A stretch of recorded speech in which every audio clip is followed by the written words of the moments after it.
આ દુર્લભ એવો દેહ છે, એને બગાડવો નહીં. અને જીવનમાં બધું કરવું, ગમે એવા દુઃખ પડે. એક વ્યાસપીઠેથી તમને કહું છું બાપ, ગમે એવા દુઃખના ડુંગરા દૂટી પડે ને તો બધું કરજો, આત્મહત્યાનો વિચાર પણ ન કરતા. આત્મહત્યાનો વિચાર ન કરતા.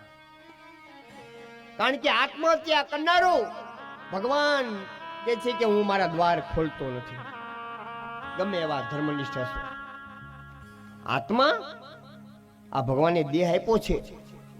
તમને એમ લાગે કે આ સંસારની અંદર મોહ નથી રહ્યો, કોઈ પતિ કે પત્ની, દીકરા દીકરી, સગા સંબંધી, આડોશી પાડોશી કઈ મનમેળ નથી, તે સમાજને જો છોડી દેવું પડે તો છોડી અને કાંઈ ન કરજો, એકાંત જગ્યા ઉપર વી આવજો. તમારે ઓમે આત્મહત્યા તો કરવી જ છે, તો ભક્તિ કરતા કરતા દેહને છોડો ને તો મારો ભગવાન બાવડા પકડીને ઊભો રહે. બાપ બાવડા પકડી.